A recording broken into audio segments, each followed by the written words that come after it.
Hello, this is a short PowerPoint introduction on how to manage or how to face an interview, especially a job interview.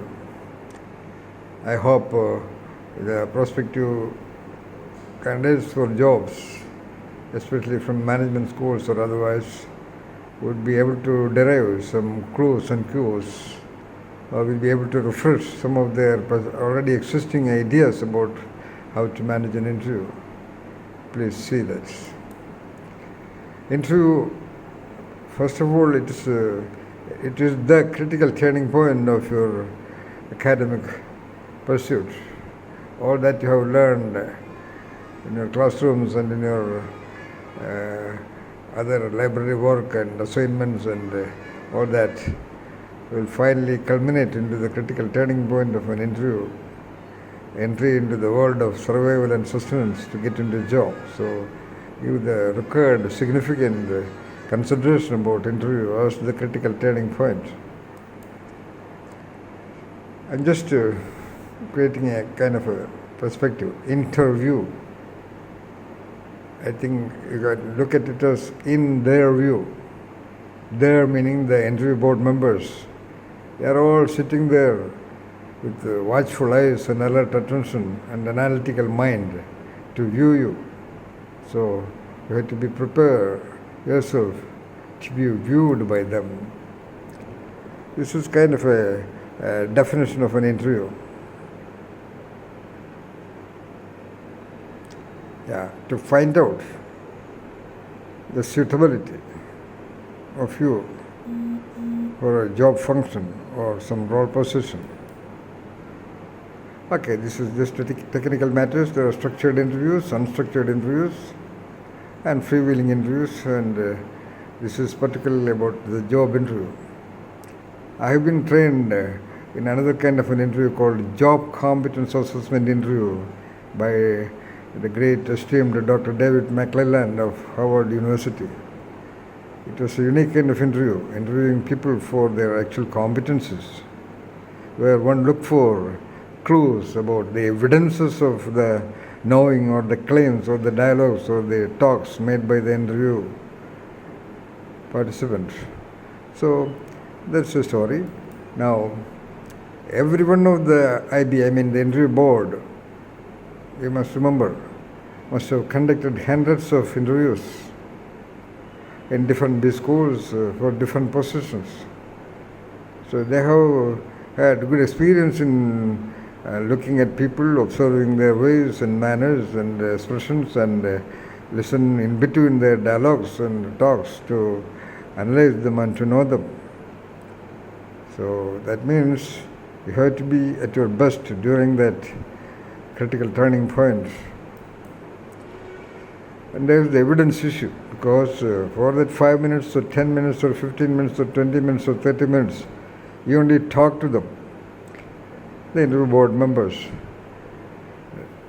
Brilliant interview board members will ask cross questions to get clues about the evidences or the reality or the proof of what you claim, also abilities or competencies or perspectives or interests or needs or desires, because anybody can talk. Already there's a concept that management students especially are articulate incompetence. They are very articulate. 2 years of rigorous management program, case analysis and presentations make them very articulate.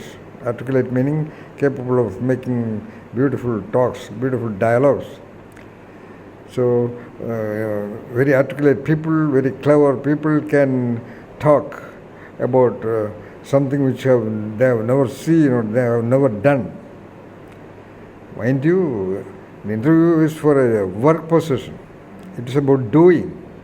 All that you have been doing from kindergarten times and especially in the management schools are nothing but knowing. Even the so-called case study or even role play even finally end up giving you stacks of knowing and knowing only. There are the other two dimensions. All the knowings are for some doings. And the doing can be done only by the being. So that's all big ideas.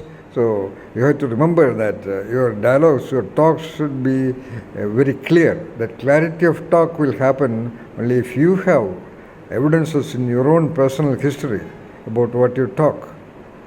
Anyway, they are in a situation to assess your capability to do.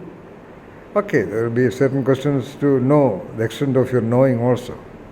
Even that is to verify whether you have done your commitment, whether you have been dedicated to what you have promised to yourself. That means whether you have done well in your academics also, which can be an indirect evidence of the possibility or the probability of your doing the work situations requirements. So the critical factor in an interview. All right. To create a positive mental impression. Everything is a mental impression. When beings are only mental impressions about entities, things and people and events and phenomena.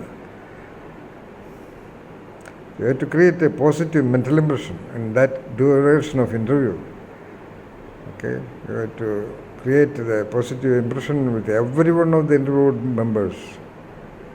They are sitting there with certain mindsets about people, about candidates based on their experience or personal biases also, and certain mindsets about the kind of people, the kind of competencies, abilities, the kind of profile, behavioral profile, the competency profile, which they would not tell you, they would not reveal to you that you are looking for this and that. So you do not know what they are looking for when they talk to you. So normally, you can think for a moment, how do you get impressed with somebody else? Within 1 week of your time in the management school, you felt like liking someone. Most of the time, that person would end up as your friend also.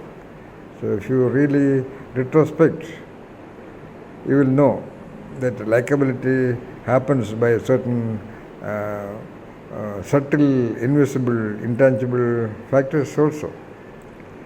Not that intangible, but in general we can say that impression happens by the ways of language, meaning the way of talking of the person and the way that person related with you. And then even before that you noticed the expressions of that person, the way of responses of that person, not necessarily to you, maybe even to somebody else, and over a period of time their ways of behaviors and their quality of actions, good at studies or good at preparing notes or making presentations and so on and so forth. So, during the interview time, most of this also may have a significant role, especially the way you talk. Communication is a very generic term. Forget about communication. Look at the language you use, the ways of your sentences, the clarity of what you talk. Forget about relating. Of course, relating, you have to keep eye contact, you have to genuinely look at them, genuinely smile at them. Then your expressions, your facial expression, which you may forget to maintain within about 1 minute of your talking. Your natural expression would come, which you may not know. Then your responses to their questions, your sounds, your body movements, or your yeah, well, and that kind of suffixes and prefixes to your dialogues. Then if there are some actions, general behavior meaning the manners, the way you walked in, the way you sit there, and the general behavior. And their actions, if you are asked to do something, the way you act, the way you take a paper, the way you hold the pencil, the pen, the way you write, and so on and so forth. Especially, anyway, language is the most critical, which you know. You have to prepare for the interview. Now, going a little bit background, you have to prepare because that makes you very confident about the meeting with the personnel of the organization where you are going to, or where you are appearing for an interview with. So you must prepare as much as possible with the details of the organization, as if you know it, as if you have been there. Like you know about Harappa and Mohenjo-daro and wrote examinations about that, you must know about the organization. Because, it gives a sense of familiarity, you know. For example, you or somewhere, and on the way you meet a guy and happen to have a dialogue with him, and then that person says he studied in an institute which happens to be your institute also. He studied maybe 5 years before you or 5 years after you, but suddenly you feel an equation with him because he also studied there. You have never seen him before. So there is an element of indirect familiarity. So when you meet the 5 people or the 6 people or the 3 people in the interview board, you will know, oh, these people are from that company. So that gives an unconscious, you must remember in between that most of your expressions are driven by the unconscious of you, at least the subconscious mindsets of you. So you will create a positive mindset about the company. Then, depending upon the kind of interview or the kind of job, you will get a feel of the job. If they have given you a job description, and you will be able to relate to that job description or the job functions and the kind of mission, vision and philosophy and activities of the company. And if by chance they ask any questions about the company, you can easily feel engaged, or you can easily feel that you are talking about something that you are very clear about. Yeah, you have to prepare well much before. The way of your expressions, the way of your responses, the way of your dialogue. Yeah, coming to a little more nitty-gritty, of course, all of you are very careful about your appearance. Appearance is very important, especially at the young fresher stage. Nevertheless, first impression is the best impression. So naturally, good things are naturally looked at. Even a little child looks at a rose flower compared to a wooden piece. So that is the natural tendency of the programmed sensitivities of the human being.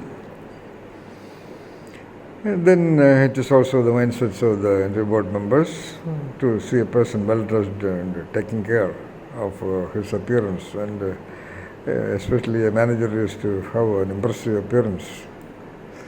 Then your attitude. The attitude is a very psychological term. Attitude means your energy field, the way you look at the world, the way you look at others, the way you look at events and episodes, the way you look at ideas, the way you look at society, the way you look at yourself. That will be revealed sometimes in your expressions, in your responses, and especially in your ideas that you convey in your dialogues. Even the volume and the sound and the pitch and the tone of your language you're speaking, okay? And of course, by the content of the ideas that you talk about, also will reveal your attitude to people, attitude to many various things which the interview board members are interested in knowing. Then your values. Nowadays, companies are all very insisting on attitudes and values and principles of the candidates, because there are a number of people with competencies, academic qualifications. So they want the special ones out of that. Even though none of the academic environments train students in their values and attitudes and perspectives, finally the recruiting organizations are definitely interested in people with values and proper attitudes and perspectives in life, work, relationships, and so on and so forth. Especially the work quality, self-discipline, completeness of doing a job, then integrity, honesty, creativity, confidence in self, and so on and so forth. Passion, yeah. That will be a person in most of the time. Sometimes it depends on the kind of organization. If you are not passionate, definitely he will be out within 3 or 6 or months or even 1 year. Whether you are capable of passion meaning it's a general word of being inspired about something. Whether you are capable of being inspired about whatever you do, that's the thing. So if you say you are just passionate about films or painting and mountaineering and all that, of course it carries a certain importance to show your will and your aptitude, but companies are normally concerned about your ability to be inspired about whatever you do, whatever you choose to do. Skills, of course. What are your top skills? Then likability, again a critical factor, especially in India. Are you an interesting person? Even you are like that. So understand the truth. Even you are like that. You create a friendship by the extent of likability. You do not like some people, you just like that you do not like some people. So, nevertheless, that likability aspect carries a critical role, an intervening variable. So, that likability also, to a great extent, depends upon your ways of expressions, your responses, your behaviors, your ways of working, and so on and so forth, especially the ways of talking. So these are research data, how great companies, this is actually a list of traits listed by a group of senior leaders who came to London Business School for some conference. This is perhaps at the level of recruitment of relatively senior level of management in the organization. At the entry level, perhaps most of the time these attributes or these aspects may not be a topic for interview.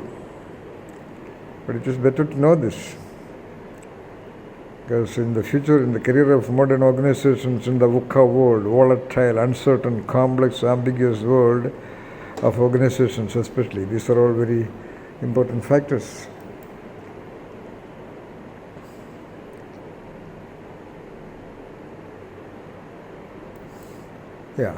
Once again a review of the critical factors: your language, your mindsets, then your presence, and most critical, overall critical. Most of the things which we have reflected upon now, they are related to the specific duration of interview, but you as a person, it should be revealed in the interview also. Have a clear goal, have some plan, have an intent in existence, have a purpose in life. The esteemed professor in Harvard Business School, Clayton Christensen, written in a Harvard Business Review article openly that not his higher order training or learning in macroeconomics, also a Rhodes Scholar in some top university in England. Much beyond that, his greatest achievement in life is discovering a purpose in life. So, discover that. In fact, there's a book published by McGraw-Hill. It is called the McGraw-Hill Encyclopedia of World Biography. It covers the biographies of some 10 or 20,000 people, top performers, great people in the world. They were interviewed by a group of about 200 people, comprising philosophers, researchers, psychologists, medical doctors, and so on and so forth. It's a huge book, series of book of 12 volumes. So they talk about four critical, there are of course individual differences among them, but four invariant or common factors they have listed. It is one, vision in the eyes. They had a vision, they had a dream, they had a goal, they had an intent, they had a purpose in life. But it is based on very realistic self-perception.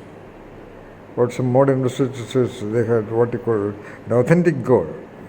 Anybody can have any intent, just like that somebody can hope to become the Prime Minister of the country or the President of a corporation and all that, which may not be that easy because there is much less vacancy there. Nothing impossible, but the goal, the aspiration should be compatible with the competencies. I have interviewed more than 5,000 senior managers and 2,000 plus other kind of people over the last 25 years. I have come across many people defeated in their life, verging on depression and so on and so forth. Especially, for example, in the film field. I came across more than some 20-25 people who are now working in very low capacities or in some other positions very low level because they did not even go for education. They were all fascinated to become actors or film directors. most very beautiful girls, in fact. They thought beauty alone is sufficient to become a film actor, but it involves a lot of competences, great lot of competences, and willpower and presence of mind and alertness of attention and so on and so forth. So they just came out of their house driven by that aspiration. They were ready to die for that, but they did not have the competences. So you have to develop your competences, or you have to understand your competences, and then create a vision. And you can also understand to what extent your competences will also evolve by years by the time you achieve your goal. That also is possible. Secondly, very clear planning, what all things you will do at what all point of time, what all data you will collect, what all preparations you will make at what point of time, and so on and so forth. Real hard work, of course, there is no shortcut to success. Then what the book says, that these great people, highly competent people in the world, they had a sword in the hand. So that means they faced with challenges, and when many people were defeated by the challenges or took years to solve the challenges, they found out that means they were all very creative also. They found out some ways to cut across the challenges or bypass the challenges, or transcend the challenges, or unloose the challenges one way or the other. So the book writers used the concept of sword in the hand to refer to the what you call mythical concept of the Gordian knot. The great Alexander cutting the Gordian knot. Refer to the internet, you will get information about cutting the Gordian knot. And understand that climbing Everest is not easy.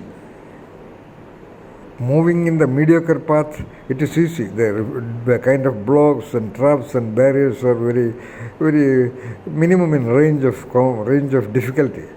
But higher the goal, higher the difficulties, no doubt about that. Metaphor is climbing Mount Everest. You just cannot walk. You have to face challenges. And definitely, if you face such challenges and come out of it, or get out of it and overcome the challenges, definitely you will reach the top of Everest. No doubt about that. And fourthly, very important, very interesting, very significant, that they all had a firm belief in their own kind of a God, and they trusted their own belief, and most of them used to pray and all that. That you can consider. Then again, that intent factor, that intentionality. Intent is a great function. Even when you have a verbalized purpose, intent is an organic thing, like the hunger, like the thirst, like the sexuality, like the romantic intent. How a romantic intent is driving an ordinary person to achieve great things, or to manage, escape from great difficulties, or manage facing great difficulties. It is called the intent. So if you ideally you can have an intent to become great in whatever you do. Don't be defeated by comparisons. Of course, that's very important. A lot of things are to be talked, but you can be great as a sculptor, as a mason, as a restaurant manager, as anything that you choose to do. In fact, Robert W. Weisberg has written a book on creativity, innovation, and all that. It's about a 600-page book in something like a 8-point single-space time Roman or something like that. And that book is a comprehensive analytical review of all the significant research done in the domain of creativity, genius, and so on and so forth. Mind you, it's a book basically on creative people and research on creativity. But that book ends with I think the last but one sentence in that book is very interesting, very unique. That is somewhat like this. The difference between the great and the non-great people is that the great people wanted to become great. Unquote. See, the great people wanted to become great. Why I consider this as a very unique statement is because the book is on creativity. on creative people, research on creative people, starting with Sigmund Freud to the latest. But in this concluding sentence, the end of the document, a 600-page book, the last but one sentence is, I suppose in the last paragraph there is no word creativity used. Because nobody can decide to become creative. Because it is very technical word. It is an observer's point of view. Even I don't think even Albert Einstein or great Thomas Edison felt that he is creative. No, there is no feeling called creative. So when they do something, it is new, and the observers and the media and the reporters and the biographers use an adjective called creative. So, but because of some mystery of the word great, you can desire to become great, just great. That's a word which conveys some clear perception. So, have that desire to be great, which will automatically reflect in your interview, in your knowing, in your doing, and in your being. All right? Okay, I have written a book called The 9 Mental Traps of Human Beings, but I have named it The 9 Mental Traps of the Corporate India, actually. Yeah, The 9 Mental Traps of Corporate India. It is available in Amazon.com. Mental blocks. I have done research on mental blocks for about 20 years.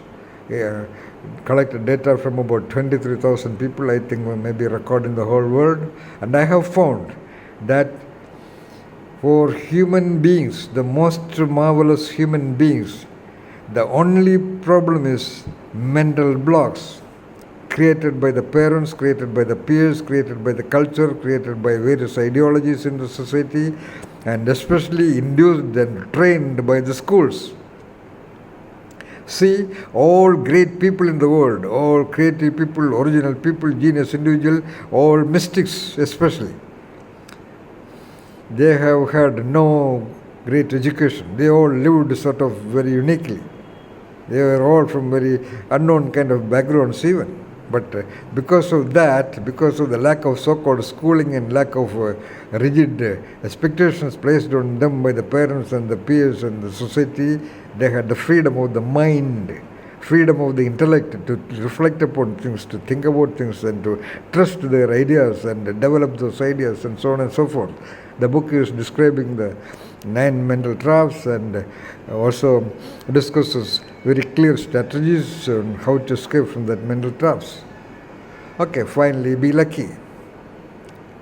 In the context of interview, there is an element called luck. I have interviewed, I told you about several, at least about 1,500 senior managers, some of them very top, including CEOs, top CEOs in the country, including some of the well-known CEOs. Unfortunately, one of them, 2-3 of them are not living now. Especially, I remember my meeting with Russi Modi of Tata Steel. He declared that he reached the position by luck, and many other entrepreneurs also said the luck factor. There is no time to talk about luck factor. There is actually an invisible variable that operating when you have certain integrity and tuning and intend to achieve, to do something. So be blessed. In India there is a concept, Mata, Pita, Guru, Devo. You are here on this planet Earth because of the father and the mother, and you have all your knowings and guidelines from some gurus, some teachers, real teachers. Treat them as Devam, treat them as gods. And finally one concept which I call the double, to mean that the concept of double is a little bit complex. That is written a little bit in the book, The Mental Traps also. So, in one sentence, when you do something, you are actually duplicating your knowing or your doing or your learning into manifestation. So, that aspect in you is what I call the double.